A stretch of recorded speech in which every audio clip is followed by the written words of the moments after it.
The wind had a cruel way of remembering. It carried the sound of laughter that wasn't kind, rough men's voices echoing across the barren stretch of dirt road. In that merciless light of the afternoon, where the desert met the sky in a burning haze, a woman stood with nothing left to hide behind but her own trembling breath. Her name was Lila Hart, and by sundown, she had lost everything that once made her human.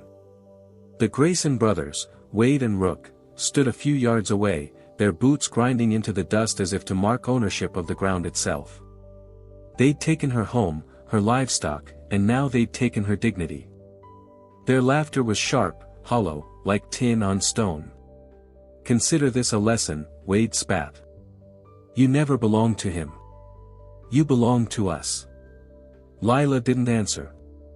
Her lips were dry, her face streaked with red dust and salt. Somewhere in the distance, a hawk screamed, and it almost sounded like mercy.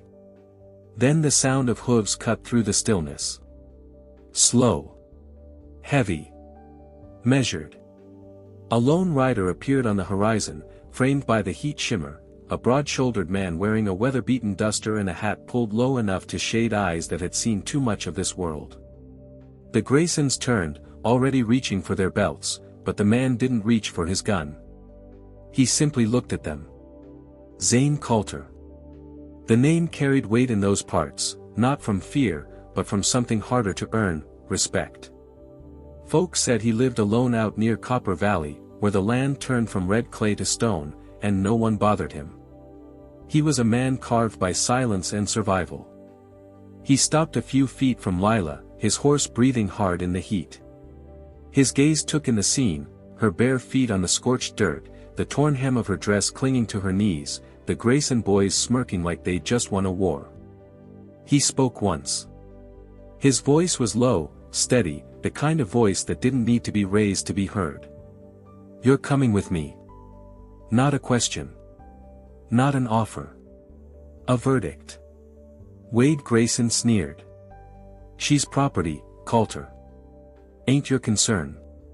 Zane's eyes didn't move from Lila. "She's not yours either." The silence that followed was heavier than thunder. For a heartbeat, the world seemed to hold its breath. Then Zane swung down from his horse, untied the thick wool blanket from the saddle, and without a word, draped it over Lila's shoulders. His touch was careful, respectful, deliberate. She didn't understand why she followed him, only that her legs began to move when he reached out a hand. Maybe it was the steadiness in his eyes. Maybe it was the first time in years someone had looked at her without wanting to take something. He lifted her onto the saddle in front of him. The horse shifted under their combined weight, and as they turned west, she felt the faint, rhythmic pull of the reins, steady, patient, unhurried. Behind them, the Graysons shouted something into the wind, but their words scattered like dust. As the sun sank low, Copper Valley stretched out ahead, golden and endless. Lila clutched the blanket around her and stared into the darkening horizon. She didn't know where he was taking her. She didn't even know if she was safe. But for the first time since her husband's death, the air didn't taste like fear. Zane rode without looking back.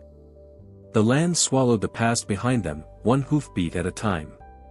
The road to Copper Valley stretched long and quiet, the kind of silence that pressed against your ribs. Zane Colter rode slow, letting his horse find its own rhythm through the dry ravines and sunburned hills. The woman in front of him, Lila Hart, sat stiff, clutching the wool blanket around her shoulders as if it were her last piece of armor. The air smelled of dust and rain that never came. Every so often, she glanced at the horizon, half expecting the Grayson brothers to come thundering after them. But the only sound was the horse's steady breathing and the occasional jingle of a spur. Zane said nothing. He didn't ask her name, didn't explain himself. His silence wasn't cold, it was measured, watchful, weary. By the time they reached his land, the sun had fallen behind the buttes, leaving the valley painted in deep gold and blue. The ranch came into view, a single modest house, a barn, a windmill creaking in the dusk. It wasn't much, but it stood firm against the loneliness, like a man who'd stopped needing company years ago. Zane dismounted, then reached up and lifted her down. His hands were rough and steady, the kind of hands that could mend a fence or end a fight. Lila's legs trembled when they touched the ground. He didn't ask if she was all right. He just waited until she caught her balance. He nodded toward the porch. Inside, he said simply. The house smelled of coffee, smoke, and old pine wood. A stone hearth filled one wall, everything else looked hand-built, sturdy, purposeful. Zane lit a lamp and pointed to a small room in the back. That one's yours, he said. Clothes are on the bed. They belong to my mother, May Colter. His tone carried no apology, no curiosity. Just quiet fact. Then he turned away, striking a match and setting the stove to life. Lila stepped into the room. On the bed lay a simple cotton dress, faded from wash and wear, smelling faintly of sunlight and lye soap. She changed out of the blanket, slipping into the dress that hung loose on her thin frame. It was old, but it made her feel covered, human again. When she came out, Zane had 2 tin plates ready, beans, bacon, and black coffee. He gestured for her to sit. They ate in silence, the only sound the soft crackle of fire and the occasional clink of forks. Zane didn't look at her much, but when he did, his eyes were steady, unflinching, and strangely kind, the kind that saw everything yet asked nothing. Lila studied him in return. The sharp lines of his face told stories he'd never say aloud: hard work, solitude, losses buried deep under the soil of this valley. There was a stillness about him, not emptiness, but discipline, restraint, control. When she finished eating, she whispered, "Thank you." Zane looked up, nodded once, and said, "You can stay as long as you need. The valley's quiet. Nobody comes this way unless they have to." Then he rose and went to the window, staring out into the dark. His silhouette against the lamplight looked carved from iron. That night, as Lila lay in bed, the sound of the wind through the cracks of the cabin mingled with the steady rhythm of his boots moving across the floorboards. She realized he didn't lock her in. He didn't treat her like a prisoner, or a guest. She was simply there, like another part of the land he quietly protected. Outside, the coyotes began their lonely song, rising and falling over the valley. For the first time in months, she didn't cry herself to sleep. The next morning, before dawn, the creak of floorboards woke her. Zane was already dressed, pulling on his coat and hat. Without a word, he stepped out into the pale gray light, leaving the smell of coffee behind. Through the window, she watched him stride toward the barn, his frame solid against the emptiness of the plain. The man worked like he belonged to the land itself, rooted, relentless, enduring. Lila pressed her hand against the glass and whispered to no one. Maybe this is what safe feels like. The mornings in Copper Valley came cold and quiet, with frost still clinging to the edges of the sagebrush.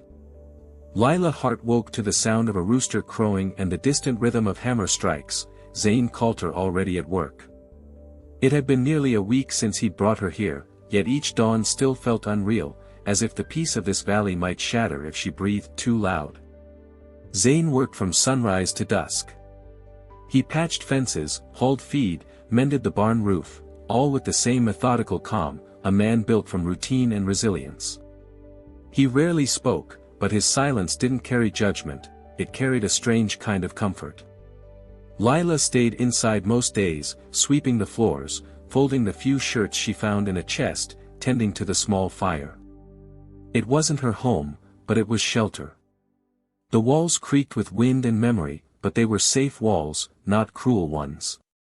She'd started to recognize the rhythm of this place, the squeak of the windmill, the call of the crows, the low hum of the world moving on without her. But peace never lasted long in the West. It happened one afternoon, while she was hanging clothes to dry. A stillness came over the valley, sharp and unnatural. Her hands froze mid-air as her eyes caught a speck on the far eastern ridge, a rider, motionless against the fading sun.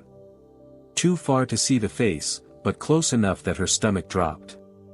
The name rose in her throat before her mind could stop it. Grayson. The wind picked up, whipping the sheets around her like ghosts. She stayed there, her pulse hammering, watching as the distant figure sat unmoving for nearly an hour before slowly turning his horse and vanishing over the ridge.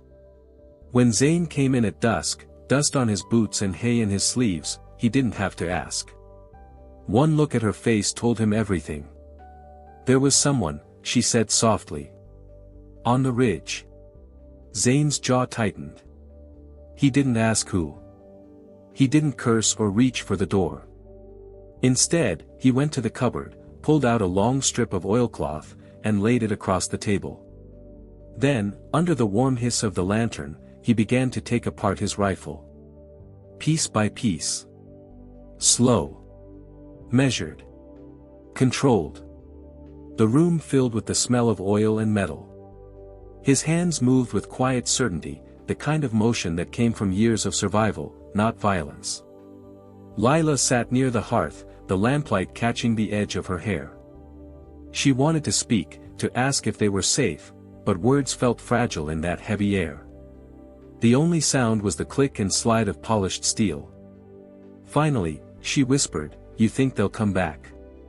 Zane paused, his thumb tracing the barrel. "If they do," he said, "they won't find what they left behind."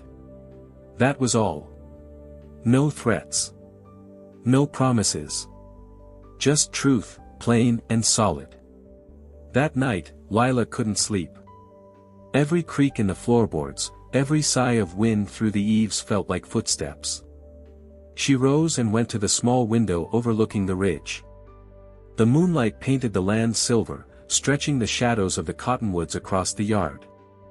Zane was still awake, sitting in a chair near the door, rifle across his knees, eyes open but calm.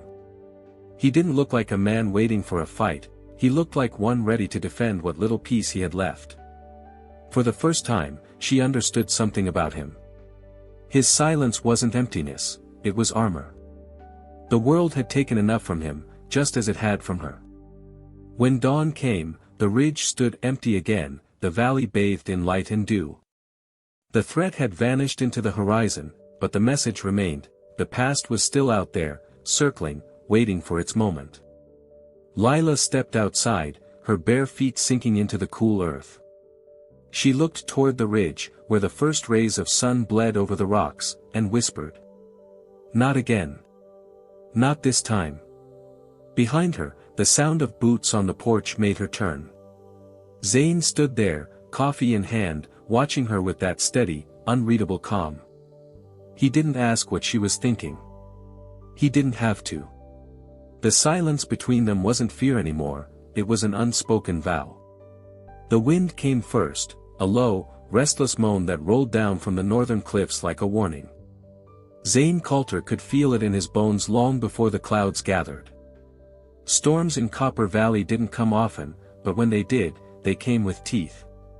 By dusk, the sky was bruised purple and gray, swollen with rain that hadn't yet fallen. Lila Hart stood on the porch, gripping the railing as the wind whipped through her hair. It smelled like wet earth and danger. She'd never seen a sky that angry before. Zane came up from the barn, his shoulders slick with sweat and dust. "Best stay inside," he said, his voice low but firm. "It'll break soon." Lila nodded, but she didn't move. There was something wild and beautiful about it, the way the light shifted, the air thick with tension. She'd known worse storms, the kind that came from men's cruelty, not nature's wrath. This one, at least, was honest. Inside, the lantern light flickered against the wooden walls. Zane moved with quiet precision, setting the rifle near the door, checking the latch on each window. His calm wasn't for show, it was habit, discipline, survival. Lila watched him, realizing how much safety lived in his silence. Then came the sound. A sharp, panicked cry that cut through the wind, a lamb's bleat, high and desperate.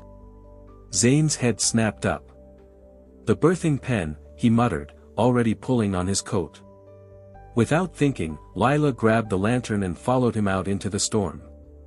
Rain came in sheets, cold and merciless, stinging her face. The ground had turned to mud within minutes. The small pen by the barn flickered in the lantern light, where a ewe lay thrashing, tangled in straw. The lamb was breech, trapped. Zane knelt beside the animal, his movements swift, sure. "Hold this," he told her, nodding toward the lantern. "Keep it steady." Lila dropped to her knees in the mud, her hands shaking but determined. The flame wavered, sputtering in the wind, but she shielded it with her body. Zane worked fast, murmuring to the frightened animal as he turned the lamb, his fingers slick with mud and birth. Minutes dragged into eternity. The rain roared louder, drowning out everything but breath and heartbeats. Then came a sound, soft, weak, but alive. The lamb trembled, coughed, and let out a faint cry. Lila gasped, tears mixing with rain on her cheeks. Zane rubbed the small creature with a piece of burlap, his voice low and steady. "There you go, little one. That's it." For a long moment, neither spoke. They simply knelt there, soaked through, watching the ewe nuzzle her newborn. Life, fragile and pure, had won its fight against the storm. When Zane finally looked up, the lantern light caught his face, stern, weathered, but softened by something unspoken. His eyes lingered on Lila longer than they ever had before. "Let's get you inside," he said quietly. Back in the cabin, the storm beat against the roof, but the fire inside burned warm and bright. Lila wrapped herself in a dry blanket, her hands still trembling. Zane poured her a cup of coffee and set it beside her without a word. She looked at him then, not the rancher who'd rescued her, not the man of silence and rules, but the one who'd risked the storm to save something small and helpless. "Thank you," she said, her voice barely above the crackle of the fire. He nodded once, then leaned back in his chair, the flames painting his face in shades of amber and shadow. Outside, thunder rolled away toward the hills, its echo fading into peace.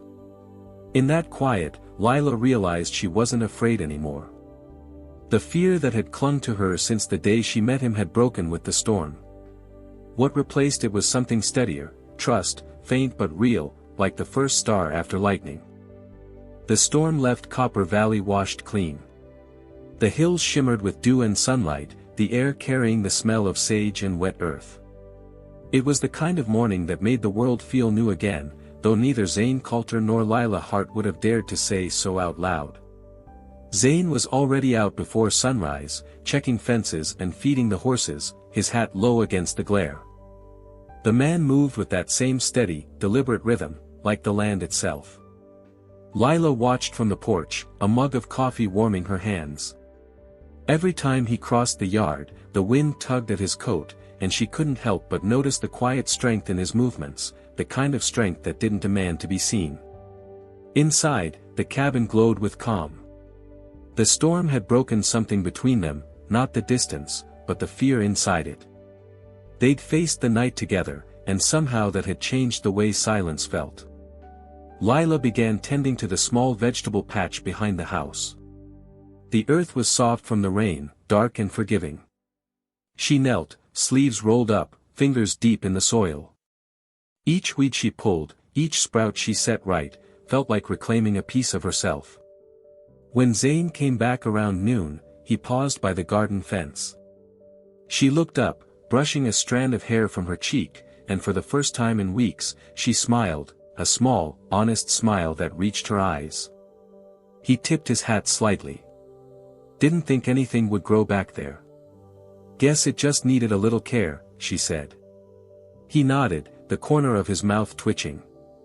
"Seems that's true of most things." That afternoon, she found a wild mint spring near the creek. By sunset, she had a glass of cool mint water waiting on the porch rail. When Zane came in, boots heavy with dust, he stopped beside it. "You make this?" he asked. She nodded. "Figured you could use something colder than coffee for once." He looked at her a long moment, then drank it all in one pull. The faintest hint of surprise crossed his face before he set the glass down. "Appreciate it." It was a small exchange, but it felt as big as a promise. In the evenings, they began to share the same quiet space by the fire. Zane would mend gear, or whittle pieces of wood into shapes only he seemed to understand. Lila would sew or read from an old book left behind by Zane Colter, the pages yellow and thin.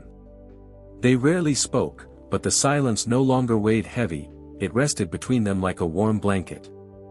One night, as she watched him carve, she asked softly, "Do you ever get lonely out here?" Zane's knife paused mid-stroke. He stared at the small wooden figure in his hand, a hawk, half-finished. "Used to," he said. "Then I learned to make peace with the quiet." Lila nodded, her voice low. "Guess I'm still learning." He looked up then, meeting her eyes through the soft flicker of the firelight. "You're doing just fine." For a moment, the world shrank to the sound of the flames and the slow thud of her heartbeat. She realized that somehow, without words, he had given her the thing she needed most, a place where she could exist without fear. When she finally went to her room that night, she paused by the door and looked back.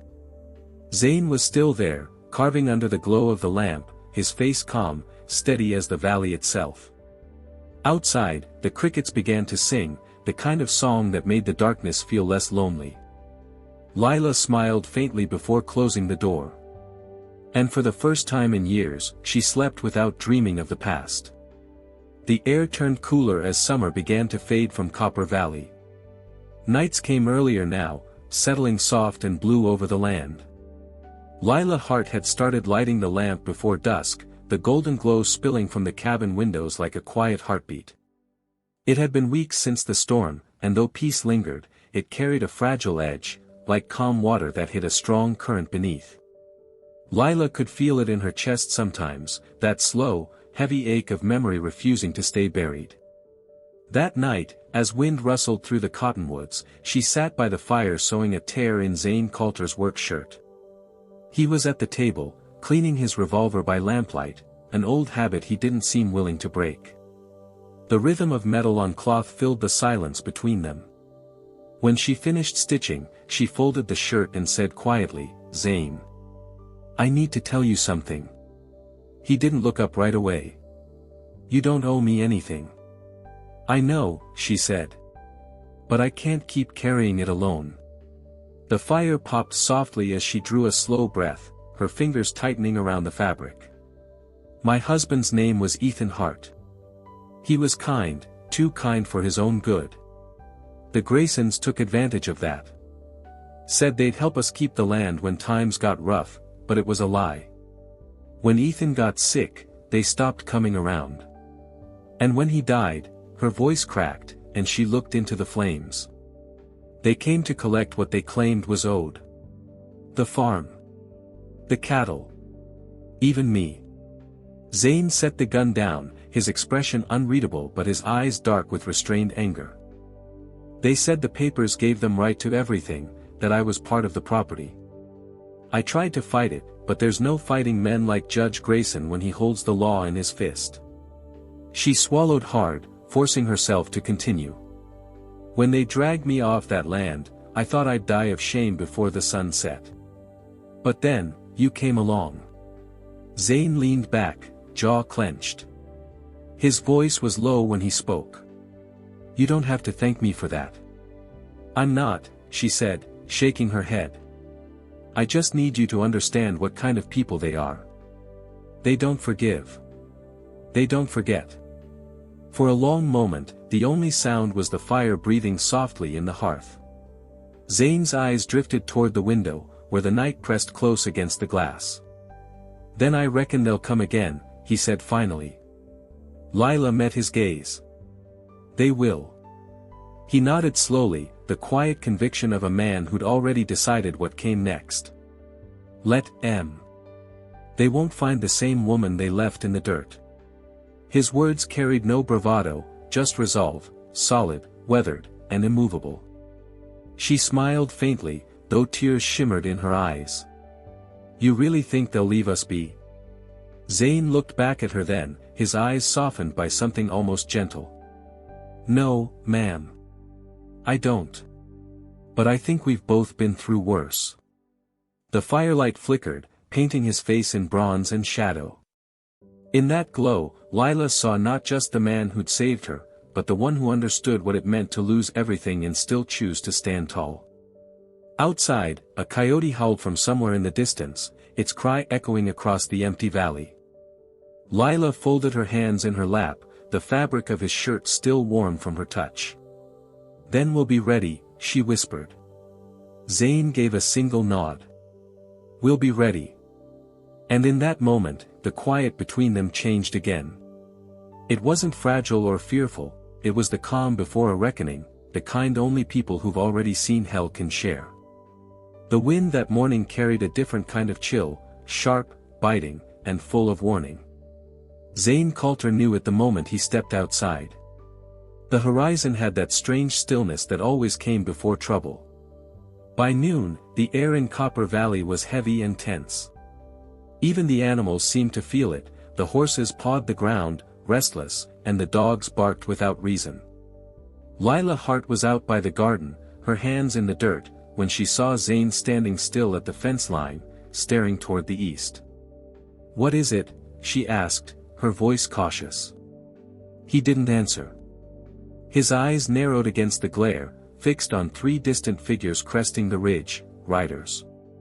The way they moved told him everything. "They're here," he said simply. Lila turned, following his gaze.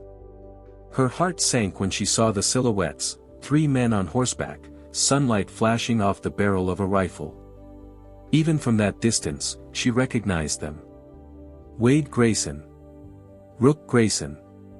And their father, Judge Grayson, the man who twisted the law until it bent in his favor. Her breath caught in her throat. "Zane. Go inside," he said, calm but firm. "I can help." He looked at her, his eyes steady as granite. "Go inside." There was no anger in his tone, only quiet authority, the kind that came from a man who'd already decided what he'd die protecting. Lila hesitated, then nodded, her voice barely a whisper. "Be careful." Zane watched her disappear into the cabin, the door closing soft behind her. Then he stepped off the porch, his boots sinking into the dust.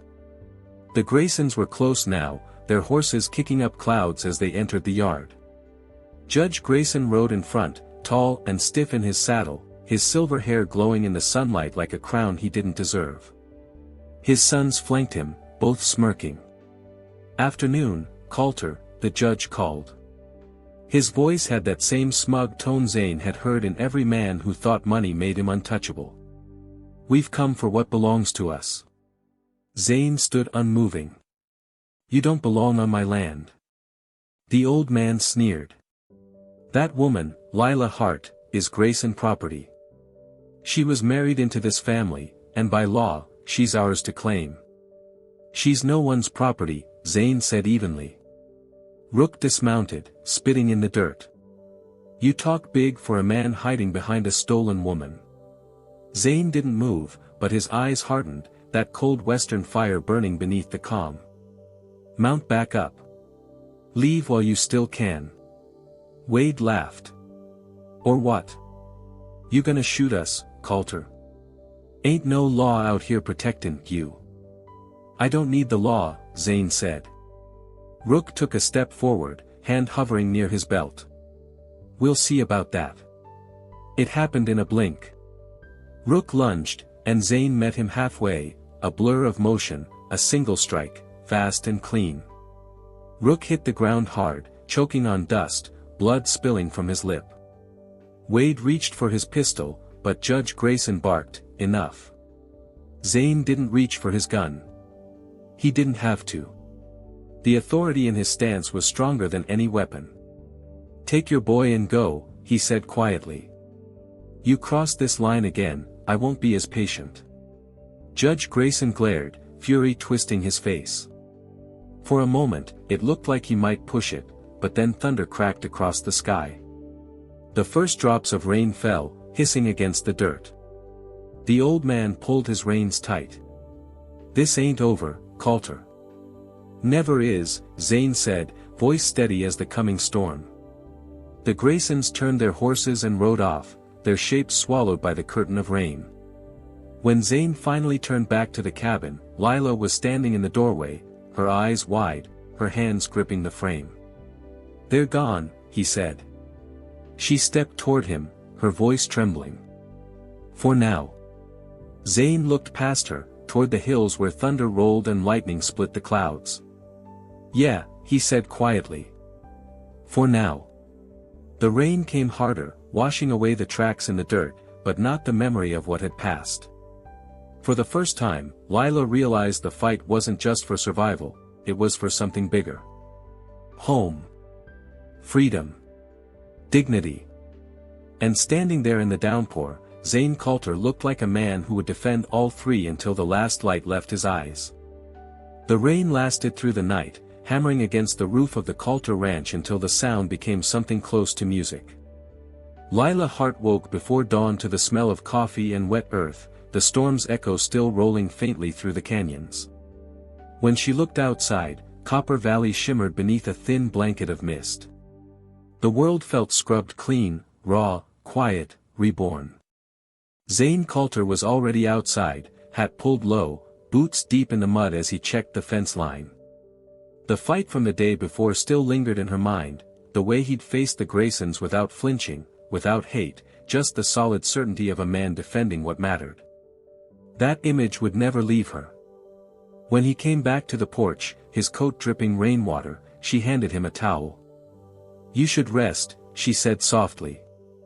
He shook his head, that faint half-smile touching the corner of his mouth. "Land doesn't fix itself."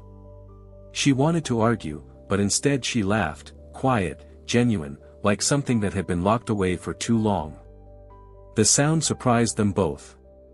Inside, the fire burned low.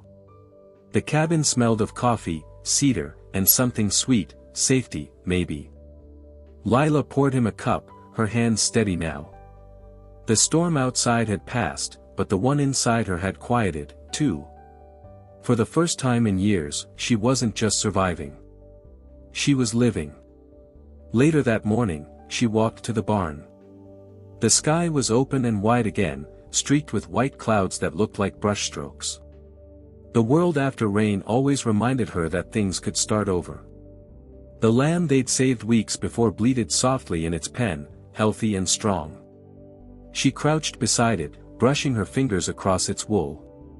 "You made it," she whispered. "Guess we both did." Zane appeared at the door, leaning against the frame. "Looks like you got yourself a friend," he said. She smiled. "Maybe I needed one." He nodded, his gaze soft but distant. "We all do." There was no need for more words. The silence between them was peaceful, forgiving, real. That evening, as the sun sank behind the hills, Lila sat by the window mending an old tear in Zane's coat. On the sill beside her was the cracked teacup she'd found weeks earlier, the one that had once belonged to May Colter. She'd cleaned it, glued it piece by piece, and now it stood whole again, though its fractures showed like veins of gold. Zane walked in, saw the cup, and stopped. Didn't think that old thing could be saved. Lila looked up. "It's not perfect," she said, smiling faintly, "but it's still got a purpose." He studied it for a long moment, his eyes flicking from the cup to her. "Guess we all do, don't we?" She met his gaze. "I think that's what I'm starting to believe." Outside, the last rays of daylight poured over the valley, painting everything in copper and gold. The ranch stood steady, the land breathing easy again after the storm. Zane sat across from her, elbows on his knees, coffee in hand. The lines on his face looked softer now, like time had finally loosened its grip. "You could go, if you wanted," he said after a pause. "You've got no reason to stay." Lila set down her needle and thread. "I do," she said simply. He looked at her, waiting. "This place, it feels like something I lost a long time ago. A place that doesn't ask for anything but honesty." Zane nodded once, his voice barely above a whisper. "Then I reckon it's yours too." The words hung there, gentle but sure, like a promise made without ceremony. When night finally settled over Copper Valley, the air smelled of pine and rain, and for the first time, Lila didn't feel like a visitor. She felt home. The seasons turned soft in Copper Valley, the kind of autumn that colored the hills in amber and rust. Zane Colter had always said this land looked its best when it was half asleep, the grass brittle, the air crisp enough to sting the lungs. But now, for the first time in years, the valley didn't feel lonely. It felt alive. Lila Hart had become part of the rhythm of the ranch. She rose before dawn to gather eggs, baked bread in the mornings, and hung laundry beneath the wide, unending sky. It wasn't obligation, it was belonging. Each day settled into a quiet harmony between them, a life built not on words, but on the simple act of doing. Some nights, they'd sit outside after supper, side by side on the porch steps. Zane would nurse his coffee while Lila watched the stars blink to life over the ridges. There were no speeches, no confessions. Just two people who'd finally found peace in silence. But even peace carries memory. One evening, as the first chill of winter crept down from the mountains, Zane was mending the barn roof while Lila stacked firewood. A hawk circled above them, its cry sharp and lonely. When it vanished beyond the clouds, she felt that familiar ache in her chest, the one that whispered of how easily happiness could disappear. "Something on your mind?" Zane asked, climbing down from the ladder. Lila brushed her hands off on her apron. "Just thinking how fast things change out here. One storm, one drought, and everything can fall apart." He nodded, eyes on the horizon. "That's life, I suppose. You learn to build again, or you get buried with what's gone." She smiled softly. "You've done a lot of building, haven't you?" Zane chuckled low, a sound rare but warm. "More than I ever planned on." The next morning brought frost that glittered like diamonds across the field. Lila walked out to the creek and saw the reflection of their home in the still water, the barn, the porch, smoke curling gently from the chimney. For the first time, it looked permanent. It looked like something worth fighting for. Back at the house, she found a small surprise on the table, a sprig of wildflowers, purple and delicate, laid inside the mended teacup she'd repaired. Her breath caught. Zane wasn't much for words, but his gesture spoke loud enough. When he came in from the pasture, she smiled. "You picked those?" He shrugged. "They were growing by the fence. Figured they'd look better in here than left for the wind." She touched the flowers gently. "They do." There was something in his eyes then, a quiet warmth, deeper than gratitude. He'd spent years locking the world out, but somehow she'd slipped past every wall. That night, over dinner, he said, "The ridge has been quiet for weeks. Maybe they've moved on." Lila looked into the fire. "Maybe. Or maybe they're just waiting for the right moment." Zane studied her face, then set his coffee down. "Let them wait. This place isn't just mine anymore." Her eyes lifted to his. The meaning was simple but profound. It wasn't a declaration, it was recognition. They finished supper in silence, the kind that spoke of understanding rather than emptiness. Outside, the coyotes howled at the rising moon, their calls carrying across the valley like a song of endurance. Later, when Lila stood at the doorway, she looked back at Zane sitting near the fire, his hat hanging from the chair, his gaze lost in thought. The lamplight caught the faint lines around his eyes, the wear of years, the peace he hadn't known he'd been searching for. And in that moment, she realized something simple and true: home wasn't a place. It was a person. Zane looked up then, meeting her gaze with a small nod, as if he'd heard her thought without her saying a word. "Good night, Lila," he said quietly. "Good night, Zane." The door closed with a soft click, the kind of sound that meant not an ending, but a promise, of roots taking hold, of love that didn't need to be spoken to be real. Winter came quietly to Copper Valley, the kind of cold that settled deep in the bones but left the heart calm. Snow dusted the tops of the ridges and sparkled like crushed glass under the morning sun. Life on the ranch had found its rhythm again, steady, deliberate, and full of peace that neither Zane Colter nor Lila Hart had ever thought they'd earn. Each morning, smoke rose from the chimney as Lila baked bread, the smell of yeast and pine mixing in the still air. Zane would be out by the barn, checking the horses or cutting firewood, his coat dark against the white ground. The land had changed them both, softened the edges, healed the broken places.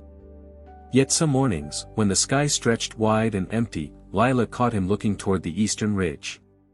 The same ridge where the Graysons had once appeared.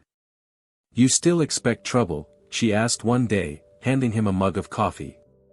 Zane smiled faintly, the lines around his eyes deepening. "No. Just habit. A man learns to keep watch when life's been rough." She nodded. "Guess we both learned that lesson." The months passed in quiet grace. The valley thawed slowly under the touch of spring, and the first green shoots began to rise through the soil. Lila spent her days tending to the garden, humming old songs under her breath, while Zane repaired the corral and mended the fences after the winter winds. One evening, as the sun sank behind the hills, the valley bathed in gold. Lila stood by the porch railing, watching the light fade. It was the same hour of day when, long ago, a stranger had found her broken on the road. Zane joined her, his hand brushing against hers, just a touch, quiet and unspoken. Together, they watched the sky turn from copper to rose, then to the soft gray of twilight. That's when she saw it, a lone figure on horseback at the far ridge. For a moment, her heart stuttered. "Zane," she whispered. He followed her gaze, squinting against the dying light. The rider sat still, a dark silhouette against the sky. For a long time, neither of them moved. Then, slowly, the stranger tipped his hat and turned his horse, disappearing beyond the horizon. Lila exhaled, her breath trembling in the cool air. "Do you think it was them?" Zane shook his head. "No. Some folks just pass through, same as we once did." She looked at him, the truth of that sinking deep. They had both been wanderers once, lost souls drifting through a land that didn't owe them kindness. And somehow, against every odd, they had built something lasting here.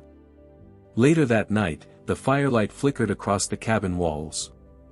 The mended teacup sat on the windowsill, filled with fresh wildflowers. Zane traced the cracks with his finger, the gold lines catching the light like veins of memory. He glanced at Lila, her face soft in the glow. "You ever think about how things break," he said quietly, "and somehow end up stronger after?" She smiled, eyes glistening. "Every day." Outside, the wind whispered through the valley, carrying the scent of pine and rain. The world was still rough, still wild, but here, in this small corner of it, they had found peace. Zane leaned back, his voice low and certain. "Guess that's all a person can ask for." Lila reached over, resting her hand on his. "That, and someone to share it with." He nodded, his eyes on the fire. "Yeah. That too." The last embers glowed like stars in the hearth. Somewhere beyond the hills, another traveler was probably searching for what they had found: quiet redemption, hard-won love, the kind of peace that only comes after the storm. And maybe that's what this whole land was about, not the guns, not the gold, not the glory, but the small, quiet chances to begin again. "Now, tell me. If you had one last chance to start over, would you take it?"